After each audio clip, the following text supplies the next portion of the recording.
Sean Hannity hangs on to sponsors after controversial week. Sean Hannity closed perhaps the most controversial week of his broadcasting career by taking a vacation. When he returns to work next week, his primetime Fox News program will have a slightly smaller slate of sponsors.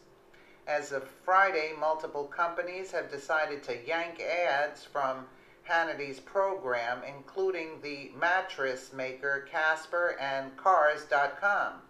But Hannity's promotion of a fringe conspiracy theory has not prompted the same level of fallout that ultimately undid his former Fox News colleague, Bill O'Reilly.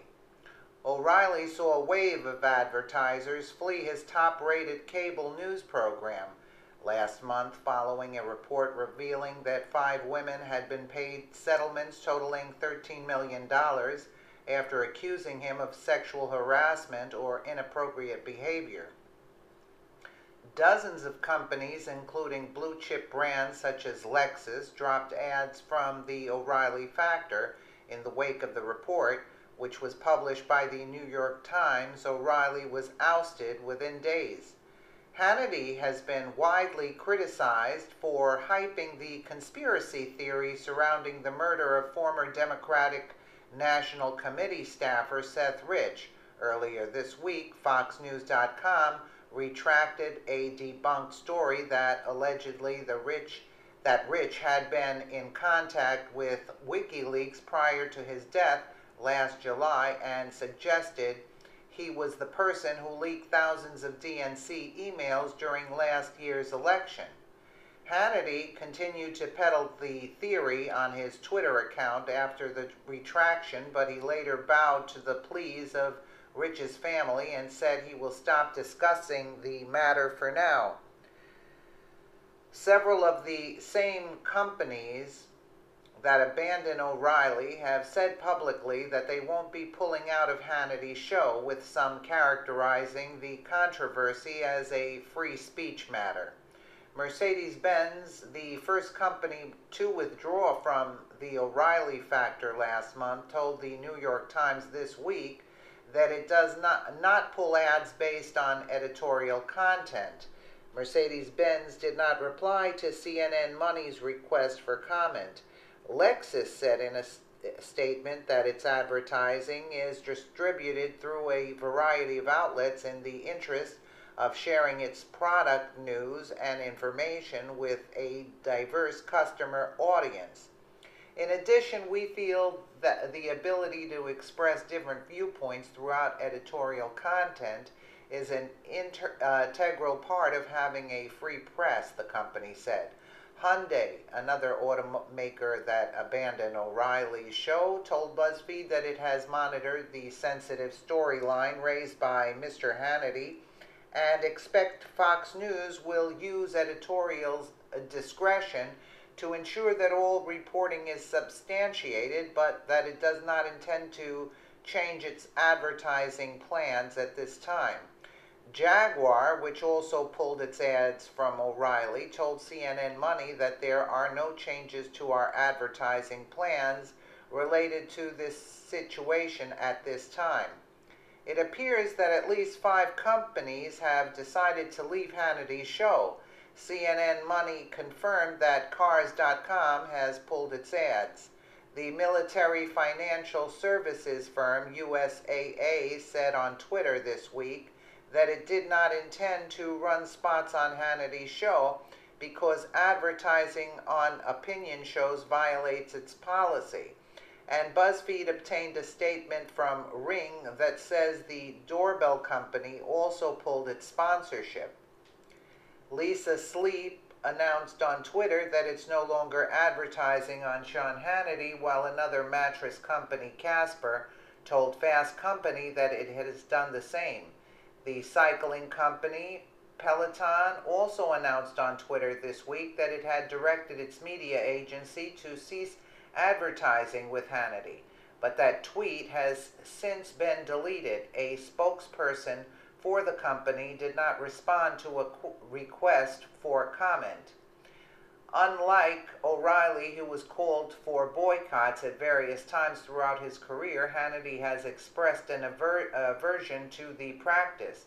Earlier this month, Hannity publicly objected to calls to boycott late-night host Stephen Colbert, who had made a vulgar joke about President Trump. "I am versus all boycotts," Hannity tweeted at the time. "He is a horrible human being, but if you don't like him, change the channel." Since seizing discussion on the Seth Rich conspiracy theory, Hannity has shifted his focus to liberal organizations such as Media Matters, which earlier this week published a list of advertisers on his show. Media Matters has insisted that it is not calling for a boycott against Hannity, who will return to his show on Tuesday. That's all bull. Media Matters is a corrupt.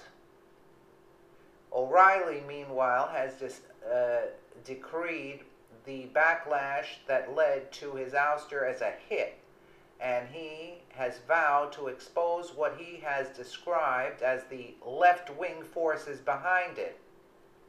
On Thursday's edition of his podcast, O'Reilly went to bat for Hannity. So Sean Hannity now is getting hammered. They go after sponsors. They pay people to demonstrate. They pay people to lie. They, being this organized far-left progressive cabal, O'Reilly said, "We'll name them. You know, we're working at it. It'll happen, but I think everybody knows it's happening now.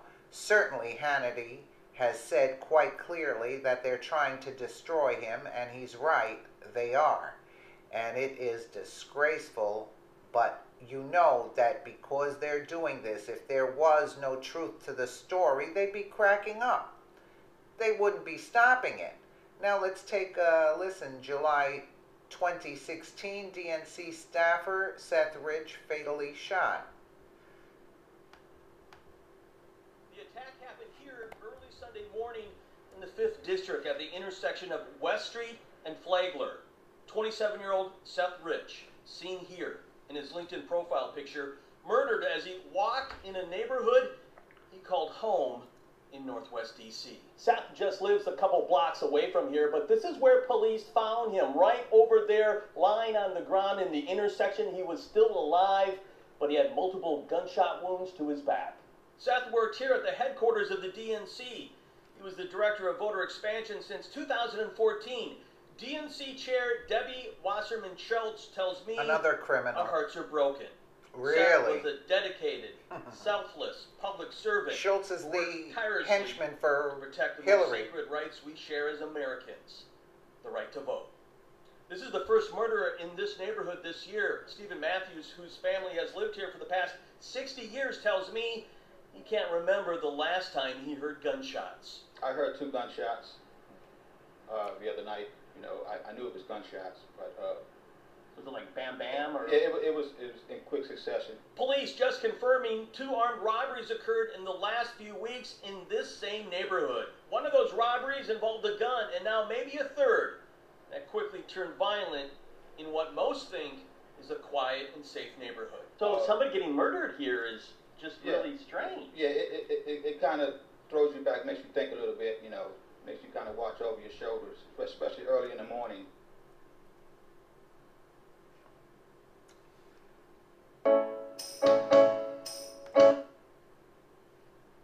Let us know what you think in the comments below, and thank you so much for watching.